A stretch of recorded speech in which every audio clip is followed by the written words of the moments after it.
Marcus Williams walked his two German shepherds through the sunny streets of Miami on a Saturday morning. Rex and Duke trotted beside him with perfect discipline. Nobody would guess this ordinary-looking man in casual clothes was the CEO of a major security company. He had powerful connections throughout law enforcement and government agencies. The 52-year-old former Marine colonel had started this weekend routine 5 years ago. His doctor had told him to reduce stress, and walking the dogs became his peaceful meditation time. Rex and Duke were not ordinary pets, but highly trained protection dogs. They had saved his life during a dangerous home invasion 3 years earlier. The morning air smelled of ocean salt mixed with fresh coffee from nearby cafes. Other dog walkers nodded hello as they passed. Marcus was known in the neighborhood as the quiet man with the well-behaved German shepherds. His dogs never barked or pulled on their leashes like other pets. They entered Bayfront Park, where families enjoyed the weekend weather. Marcus noticed 5 motorcycles parked near the main fountain. A group of bikers in leather jackets stood around smoking cigarettes and talking loudly. Their patches showed they were members of the Steel Riders Motorcycle Club. Marcus knew about the Steel Riders from his security work. They caused minor troubles around Miami, but nothing too serious. He guided Rex and Duke along a path away from the bikers. His dogs remained calm despite the loud voices and revving motorcycle engines. The peaceful walk continued for 20 minutes without any problems. Marcus threw tennis balls for the dogs in the off-leash area. Other pet owners chatted while their dogs played together. Everything seemed perfectly normal until one biker decided to cut through the dog park. This biker was a large man with a gray beard and skull tattoos covering his thick neck. His name was Tank Henderson, and he was the Steel Riders enforcer. He had been drinking since dawn and was angry about losing money at poker the night before. Duke ran past Tank while chasing his tennis ball. Without warning, Tank kicked out his heavy motorcycle boot. The boot connected hard with Duke's ribs and sent the dog tumbling across the grass with a painful yell. Rex immediately stopped playing and turned toward the attacker with a low growl. Tank shouted angrily at the dogs to stay away from him. He raised his boot again as Rex approached protectively. Marcus heard Duke's cry of pain and turned to see his dog struggling to stand up. Pure fury flashed across his normally calm face. Marcus walked toward Tank with measured steps. His military bearing suddenly showed in his straight spine and squared shoulders. Rex positioned himself between Tank and Marcus while Duke limped to his owner's side. Marcus spoke in a quiet voice that carried more threat than any shout. He told Tank he had made a serious mistake and should apologize to the dogs and leave immediately. Tank just laughed at what he saw as an old man in khakis making empty threats. The other bikers noticed the confrontation and walked over. 4 leather-clad men formed a semicircle behind Tank. They thought their numbers gave them an advantage over one middle-aged dog walker. They had no idea about Marcus's military background or his powerful connections. Marcus pulled out his phone while giving Tank one last chance to apologize and leave. Tank stepped forward with another threat instead of backing down. The other bikers laughed and made jokes about teaching the old man a lesson. What the Steel Riders didn't know was that Marcus Williams was one of the most connected men in Florida. His security company protected federal witnesses and foreign diplomats. He had contacts throughout the FBI, DEA, and Miami Police Department. Tank Henderson had just made the worst decision of his life by attacking those dogs. Tank Henderson had made many bad decisions in his life, but refusing to back down from Marcus Williams would be his worst. The morning sun climbed higher as other dog owners began pulling their pets away from the brewing trouble. Tank spat on the ground near Marcus's feet and declared he didn't apologize to anyone. He threatened to kick the other dog too, just to teach Marcus a lesson about getting in his way. The 4 other Steel Riders laughed and moved closer to support their enforcer. There was Razor the Thin Man with drug-ruined teeth. Big Mike stood 6 feet 5 inches tall and weighed 300 pounds. Tommy the Knife always carried multiple blades hidden on his body. Skids was the youngest at 25 and eager to prove himself to the older bikers. Marcus remained perfectly still while his thumb pressed the call button on his phone. Commissioner Hayes answered immediately, and Marcus calmly explained the situation at Bayfront Park. He mentioned the 5 Steel Riders members and that one had just assaulted Duke and was threatening more violence. Tank stepped closer until Marcus could smell the stale beer and cigarettes on his breath. The biker mocked Marcus for calling for help and asked if he was scared. The commissioner's voice came clearly through the phone speaker telling Marcus not to engage because units were already rolling. Tank made his final mistake by swinging a meaty fist at Marcus's face. The former Marine shifted slightly and let the punch sail past while stepping inside Tank's guard. A precise elbow strike to the solar plexus dropped Tank to his knees, gasping for air. Rex and Duke immediately flanked their owner in protective positions. They didn't attack but stood ready with teeth bared. The other bikers reached for concealed weapons, but Marcus commanded them to stop with the authority of someone used to being obeyed. Marcus warned them about the park security cameras recording everything. He explained that pulling weapons would lead to federal charges. The bikers hesitated uncertainly. They were used to intimidating regular civilians, not someone who showed absolutely no fear. Tank wheezed on the ground trying to catch his breath. He gasped at his crew to attack because there were 5 of them against 1 man. Marcus calmly informed them that his phone call hadn't been just to the police commissioner, but also triggered his security company's rapid response team. 3 black SUVs suddenly pulled into the park's parking lot. Men in tactical gear emerged clearly ready for action. These weren't regular security guards, but former Special Forces operators who worked for Phoenix Security Solutions. The bikers found themselves badly outnumbered within seconds. 2 Miami police cruisers arrived moments later, followed by an unmarked detective's car. The officers approached with hands on their weapons. Detective Sarah Vasquez announced that Tank Henderson was under arrest for assault, disturbing the peace, and threatening a federal security contractor. Razor whispered nervously to Big Mike, asking who Tank had messed with.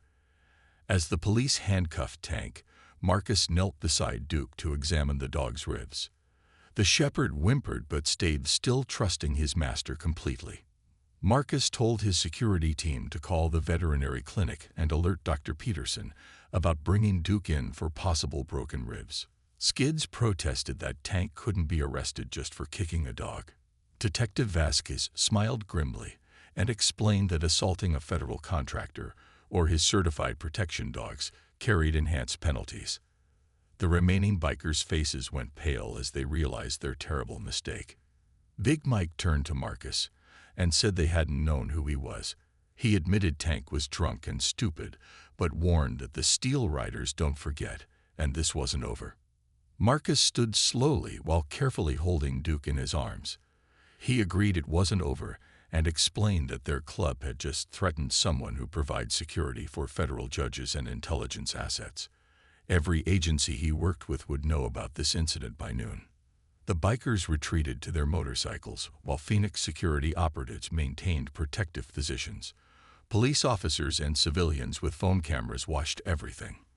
As the motorcycles roared away, Marcus carried Duke toward his car with Rex, walking alertly beside them. The 5th Street Veterinary Clinic had been treating Marcus's dogs for 8 years.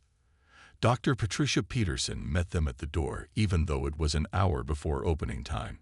She had received the emergency call from Phoenix Security and prepared an examination room immediately. Dr. Peterson told Marcus to bring Duke straight back and said Rex could come too, since she knew they didn't like being separated. The clinic was a modern facility that treated many police and military working dogs. She understood these weren't just pets, but valuable protection animals. Marcus gently placed Duke on the examination table while Rex sat alertly nearby. The injured dog's breathing was labored, and he flinched when the veterinarian felt his ribs. Her expression grew serious as she continued checking the damage from Tank's steel-toed boot. She explained they would need x-rays, but could already feel at least 2 fractured ribs, and possibly 3. There might also be internal bruising. When she asked what happened, Marcus told her about the unprovoked attack by the motorcycle club enforcer. The veterinary team wheeled Duke away for x-rays, while Marcus checked his phone messages. His security firm's intelligence division had been busy gathering information. Photos and detailed files on every Steel Riders member filled his encrypted messaging app. Mike Santos showed Marcus important information on his tablet. Tank Henderson wasn't just muscle for the motorcycle club, but was connected to the Kozlov crime family. The Russians had been using the Steel Riders to move money from their illegal gambling operations. Marcus studied the intelligence report carefully. The Kozlovs were major players in Miami's organized crime, running everything from human trafficking to weapons smuggling. If the Steel Riders were connected to them, this situation had become much more complicated. He ordered Santos to arrange a meeting with Dmitry Kozlov and make clear it was just a courtesy call. Marcus didn't want the Russians thinking they were going to war over a drunk biker's stupid actions. 20 minutes later, Dr. Peterson returned with X-rays displayed on her tablet. Duke had 3 fractured ribs and significant bruising, but thankfully no punctured organs. She said Duke was lucky because the protection vest absorbed some of the impact. He would need 6 weeks of restricted activity and pain medication. Marcus said to give Duke whatever he needed, and that cost wasn't a factor. The veterinarian smiled and noted these dogs had the best insurance she'd ever seen thanks to their federal protection status. While they discussed Duke's treatment plan, Marcus's phone rang with an international number. The caller was Dmitry Kozlov, who had heard about the morning incident involving their associate. His thick Russian accent couldn't hide his perfect English. Marcus hadn't known Tank Henderson was under Kozlov protection. Dmitry explained Tank provided certain services for their legitimate businesses, but admitted his actions were inexcusable after reviewing the park security footage. He expressed genuine disgust at attacking someone's dogs. Dmitry wasn't asking Marcus to intervene legally, but wanted to prevent escalation. He called to discuss compensation for Duke's injuries and ensure the matter ended peacefully. The Kozlovs had no quarrel with Phoenix Security, and war would be bad for business. Marcus suggested meeting the next day at noon in the Mandarin Oriental Hotel restaurant. It would be a public location with plenty of witnesses. Dmitry agreed and said he would bring one associate while Marcus could do the same. After the call ended, Marcus noticed Rex had laid down next to the examination table, guarding Duke even in the veterinary clinic. A technician appeared and explained Duke was sedated for surgery to stabilize his ribs. He would need to stay overnight for observation. Marcus insisted Rex stay with Duke, since they didn't do well when separated, especially when one was injured. The clinic had prepared their large recovery suite where Rex could remain beside his companion. While filling out paperwork, Marcus received an encrypted message from his intelligence team. They had discovered something significant about Tank Henderson stealing money from the Kozlovs' gambling operations. The Russians might not know yet, but Tank's problems would multiply when they found out. The Mandarin Oriental Hotel represented Miami luxury at its finest, with a restaurant overlooking Biscayne Bay. Marcus arrived exactly at noon, with Mike Santos beside him. They were shown to a corner table where Dmitry Kozlov already waited with a blonde woman who looked like a model, but moved like a bodyguard. Dmitry was younger than Marcus expected, at around 35, with sharp blue eyes and an expensive suit. After they ordered drinks, he asked politely about Duke's condition. Marcus explained the dog had 3 broken ribs and internal bruising, but would recover over several weeks. The Russian acknowledged Tank Henderson had always been impulsive, which was why they kept him at arm's length from real operations. He believed in making things right when his associates caused problems, and asked what Marcus would consider fair compensation. Marcus had calculated the veterinary bills would exceed $30,000. Duke's training alone had cost $50,000, and the assault had ended his working career. Dmitry nodded and suggested $80,000 for the dog, plus something extra for the inconvenience. Marcus carefully mentioned there was another matter his intelligence team had discovered. He slid a tablet across the table showing financial records and betting slips. The evidence proved Tank had been stealing from the Kozlov gambling operations for about $300,000 over the past year. Dmitry studied the information in silence while the blonde woman whispered rapidly in Russian. The temperature at the table seemed to drop as they processed Tank's betrayal. In the Russian mob, stealing from the family meant a death sentence. Dmitri wondered why Marcus shared this information instead of using it as leverage. Marcus explained he wasn't interested in blackmail, but wanted the situation resolved cleanly. Tank was in federal custody and the Kozlovs had discovered a parasite. Everyone would win if they handled this professionally. The Russian asked if the federal charges against Tank could be enhanced with this financial evidence. Marcus confirmed it would add money laundering and wire fraud charges, resulting in 25 years to life in prison. Of course, that assumed Tank lived long enough to stand trial. Dmitri assured him they didn't threaten federal witnesses because it was bad for business. However, Tank would need to answer for his theft to maintain the Kozlov reputation. Marcus understood but revealed that the assault had triggered federal interest in the Steel Riders. The blonde woman spoke for the first time, asking if Marcus was warning them. He explained he was being transparent. Federal agents would raid every Steel Riders location in Miami within 48 hours. Their gambling operations would be swept up in the investigation. Dmitri reassessed Marcus with new respect. Most men in his position would seek revenge, but Marcus was content with Tank going to federal prison and the Steel Riders being destroyed. The loss of a profitable but problematic partnership seemed like sufficient justice. They negotiated a settlement of $200,000 in compensation to be donated to a German Shepherd rescue organization in Duke's name. Everything would be clean, legal, and charitable to avoid any complications. Dmitri mentioned that Mad Dog Miller, the Steel Riders president, wanted to meet with Marcus about making amends. The meeting would be at their clubhouse that evening with guaranteed safety. Marcus found it ironic since the clubhouse would be raided the next day. Mike Santos warned that walking into their clubhouse was asking for trouble. Marcus agreed but was curious about Mad Dog's intentions. He would bring security and meet at 8 o'clock to hear what the motorcycle club president wanted. Dmitri stood and shook hands, saying Marcus had handled the situation with intelligence and restraint. He even joked that the Kozlovs could use someone like him if he ever tired of government work. Marcus declined, saying protecting judges and diplomats was less complicated. After the Russians left, Santos asked if the boss trusted them. Marcus trusted their self-interest since Dmitri was pragmatic and would cut losses.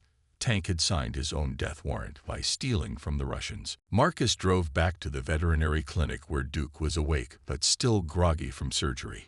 Rex hadn't moved from his companion's side, showing the deep bond between the two German shepherds. Dr. Peterson reported good progress but recommended keeping Duke overnight for continued observation. Mike Santos offered to stay with the dogs while urging Marcus to go home and rest. Tonight's meeting with Mad Dog Miller would require full alertness and energy. Marcus was exhausted, but knew his security chief was right about needing rest before facing the Steel Riders president. As Marcus drove home, his phone rang with Assistant U.S. Attorney Jennifer Walsh, sounding excited. She explained they were finding incredible evidence in the Steel Riders' financial records. The motorcycle club was connected to 3 other clubs across the Southeast, making this a huge interstate criminal operation. Walsh confirmed the raids were still set for 8 p.m. the following night. Federal agents would hit 12 locations simultaneously in what would be the largest organized crime takedown in Florida this year. Marcus had triggered something much bigger than just revenge for his injured dog. He pulled into his driveway, noting the Phoenix security vehicles positioned strategically around his property. His home in Coral Gables had become a fortress after the home invasion 3 years ago. Reinforced doors, bulletproof windows, and state-of-the-art security systems protected the house. Inside, his housekeeper, Maria, had prepared lunch, knowing his routines perfectly after 8 years. She asked about Duke with genuine concern in her voice. Marcus assured her the dog would recover after a few weeks of rest and would be chasing tennis balls again. Maria's Colombian accent thickened with anger as she called Tank a drunk who didn't deserve to hurt innocent animals. She wanted confirmation that Marcus would make the man pay for his actions. He promised Tank was already paying and would continue paying for a long time. Marcus spent the afternoon reviewing intelligence files on Mad Dog Miller. The Steel Riders president was former Army with a dishonorable discharge for black market dealings in Iraq. He had started the motorcycle club 10 years ago, building it into a mid-level criminal organization. Mad Dog was smart enough to avoid major felonies while being tough enough to control violent men like Tank. The intelligence suggested he was more businessman than thug, which might make tonight's meeting more interesting than dangerous. At 6 p.m., Marcus changed into casual but tactical clothing. He wore a concealed vest ankle holster and carried a ceramic knife. Old military habits never died, especially when walking into potentially hostile territory. Santos arrived with a 3-man security detail for backup. Santos reported that Dmitry Kozlov had called with information. Mad Dog still didn't know about Tank's theft from the Russians. Kozlov wanted it kept secret until after the meeting, which suggested he was playing a deeper game. Marcus realized Dmitry wanted him to handle Mad Dog and save the Russians the trouble. They drove in convoy to the Steel Riders clubhouse in an industrial district. 20 motorcycles lined the front with chrome gleaming under security lights. Most of the club was present for this important meeting with the man their enforcer had attacked. Mad Dog Miller met them at the door, looking smaller than expected. He was wiry rather than bulky, with intelligent eyes that missed nothing. Prison tattoos covered his arms, and a president's patch decorated his leather vest. His voice was gravelly from years of cigarettes. The motorcycle club president said only Marcus could come inside while his security team waited outside. Marcus countered that Mike Santos would accompany him, which was non-negotiable. Mad Dog accepted this reasonable compromise and led them through the main room. Steel Riders members watched silently from around pool tables and the bar. Motorcycle memorabilia covered the walls, and the air smelled of cigarettes and beer. The tension was noticeable as Mad Dog led them to his private office for their discussion. Inside the private office, Mad Dog closed the door and turned to face his visitors. He admitted he knew exactly who Marcus was, including his Phoenix Security Company government contracts and connections everywhere. Tank had kicked a hornet's nest when he attacked those dogs. Marcus agreed with this accurate assessment while studying the motorcycle club president. Mad Dog lit a cigarette and expressed confusion about why Dmitry Kozlov had suddenly called him. The Russian had suggested making peace with Marcus before things escalated further. The Steel Riders president noted that Kozlov had never cared about their internal business before. Something had clearly changed, and Mad Dog wanted to understand what was really happening. His intelligence surprised Marcus, who had expected more threats and less thinking. Marcus chose a middle path between truth and deception. He explained Tank's arrest had triggered federal interest in the Steel Riders operations. The club had bigger concerns than just making peace over an injured dog. By tomorrow night, the Steel Riders would cease to exist. The room fell silent except for an old air conditioner humming. Mad Dog's face showed anger, disbelief, and finally resignation as he processed this information. He asked why Marcus wanted to destroy the whole club instead of just having Tank killed. Marcus explained Tank was just a symptom, not the disease. The Steel Riders had been running illegal operations, partnering with Russian organized crime and bringing violence to Miami neighborhoods. The dog incident was simply the catalyst that started everything. Mad Dog walked to his wall safe and spun the combination. Inside were stacks of cash documents and USB drives. He pulled out a thick manila envelope and made a surprising confession about surviving in this game for 20 years. The motorcycle club president had survived rival clubs' DEA investigations and even a war with Colombian dealers. He knew when he was beaten and handed Marcus the envelope. It contained financial records, member lists, and details about their operations with the Kozlovs. Marcus was genuinely surprised by this cooperation. Mad Dog explained he was cutting a deal hoping the information would earn consideration from federal prosecutors. Maybe some of his members would avoid hard time, and maybe he could get witness protection. When Marcus asked why Mad Dog trusted him with this evidence, the answer was simple. Marcus was the only honest player in this game. The Russians would kill Mad Dog for what he knew, and the feds would use him and discard him. Mad Dog extended his hand and apologized about Duke. He admitted Tank had always been a liability. Then he mentioned something that made Marcus freeze. Mad Dog knew Tank had been stealing from someone, though he hadn't known it was the Kozlovs. The motorcycle club president had noticed Tank buying things he couldn't afford. Marcus hadn't mentioned the theft, but his reaction confirmed Mad Dog's suspicions. Both men recognized a strange mutual respect between them as warriors in different conflicts. The meeting ended with Mad Dog promising to prepare his men for what was coming. He would tell them to scatter and avoid the clubhouse tomorrow night.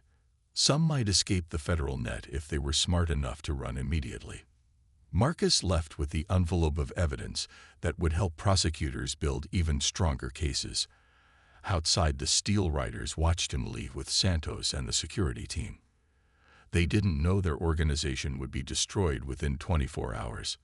During the drive back, Santos expressed amazement that Mad Dog had simply rolled over. Marcus explained the man was smart enough to recognize a lost cause. Better to cooperate and hope for leniency than fight the inevitable federal steamroller. Back at the veterinary clinic, Duke was doing better. Rex still maintained his protective vigil beside his injured companion. Dr. Peterson said Duke could go home in the morning, but would need careful monitoring and restricted activity. Marcus sat with his dogs for an hour, just being present with them. These two animals had given him unconditional loyalty and love. Someone had hurt them, and now that person and his entire organization would pay the price. His phone buzzed with messages from various federal agencies. The raid planning was in full swing, with tactical teams preparing to hit multiple locations. Tank Henderson's bail had been denied after prosecutors presented him as a flight risk. More interesting was a message from Dmitry Kozlov. The Russians had confirmed Tank's theft through their own investigation. They were quietly withdrawing from all connections with the Steel Riders, effective immediately. Kozlov thanked Marcus for the valuable information. Jennifer Walsh called with updates on the legal proceedings. Tank faced federal assault charges, plus the newly discovered financial crimes. With the evidence from Mad Dog, the entire Steel Riders leadership would face RICO charges and decades in prison. Marcus finally went home exhausted but satisfied. His dogs would heal, and justice would be served. The federal raids would happen tomorrow night, ending the Steel Riders' criminal activities forever. Tank Henderson would spend decades behind bars if he survived long enough. The next evening, Marcus watched news coverage of the raids from his home office. Federal agents in tactical gear stormed the Steel Riders clubhouse and 11 other locations simultaneously. The footage showed bikers being led away in handcuffs, while evidence boxes were loaded into government vehicles. Tank Henderson was being held in protective custody after threats were made against his life. The Kozlovs had spread word about his theft, making him a marked man even in federal prison. He would likely spend his sentence in solitary confinement for his own protection. Mad Dog Miller had been arrested at his home without incident. His cooperation and the evidence he provided would earn him a reduced sentence and possible witness protection. Several lower-level Steel Riders members had escaped the net by following their president's warning to run. Duke came home that morning, moving slowly but steadily improving. Rex stayed constantly by his side, helping his companion heal. Marcus had set up a comfortable recovery area in the living room, where he could monitor both dogs closely. Dr. Peterson visited daily to check Duke's progress and adjust his medications. She brought special nutrition supplements and physical therapy exercises to speed healing. The broken ribs would take 6 weeks to fully mend, but Duke's spirit remained strong. Commissioner Hayes called to congratulate Marcus on the operation's success. The intelligence gathered from the raids was helping federal agencies map out Russian organized crime connections throughout the Southeast. The Steel Riders' destruction had created a domino effect. Dmitry Kozlov sent a final message thanking Marcus for his professional handling of the situation. The Russians had successfully distanced themselves from the motorcycle club before the raids. Their gambling operations had moved to new management, avoiding federal scrutiny. Maria fussed over Duke, bringing him special treats and gentle pets. She muttered Spanish curses about Tank whenever she saw news coverage of his arrest. The housekeeper's fierce protectiveness over the dogs matched Marcus's own feelings. Phoenix Security received several new government contracts after the incident. Word had spread about Marcus's connections and influence. Federal agencies wanted his company protecting their high-value witnesses and assets. Business had never been better. The veterinary bills were covered by the Kozlov payment, which was donated as promised to the German Shepherd Rescue Organization. The charity was able to save dozens of dogs with the unexpected windfall. Duke's name would be on their donor wall forever. 6 weeks later, Duke was fully healed and back to chasing tennis balls in the park. His ribs had mended perfectly, and he showed no lasting effects from Tank's assault. Rex remained protective, but had relaxed as his companion recovered completely. Marcus had returned to his Saturday morning routine, walking both dogs through the same Miami streets. Other dog owners greeted them warmly, having heard about the incident. Some thanked him for removing the steel riders from their neighborhood. The park felt safer without the motorcycle club's presence. Families enjoyed the space without worrying about drunk bikers causing problems. Children played freely while their parents relaxed on benches. The community had reclaimed their public space. Tank Henderson was serving 25 to life in federal prison. His charges included assault, money laundering, wire fraud, and RICO violations.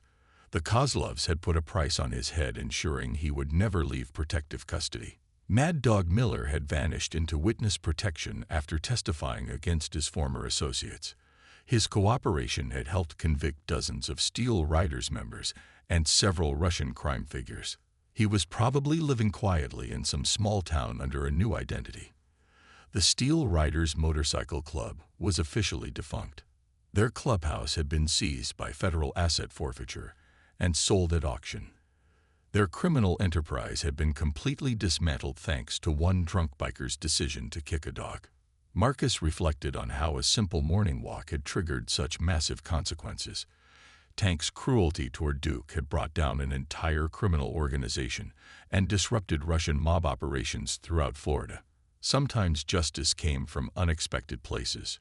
Rex and Duke played with other dogs in the park, showing no fear or aggression. They had been trained to protect but remained gentle souls at heart. Their loyalty and love had earned them fierce protection from their human companion. The incident had reinforced important lessons for everyone involved. The motorcycle club learned that attacking innocent animals could bring devastating retribution. The Russians learned to choose their associates more carefully. Federal agencies learned the value of Marcus Williams as an ally. Most importantly, Tank Henderson learned that some dogs have owners who are not just anybody. His drunken cruelty had cost him his freedom, his organization, and possibly his life, all because he kicked the wrong dog on the wrong morning. Marcus threw tennis balls for Rex and Duke, enjoying the peaceful Saturday morning. His dogs ran happily across the grass, fully healed and protected. The sun shone warm on Bayfront Park, where justice had begun with a simple walk 6 weeks earlier.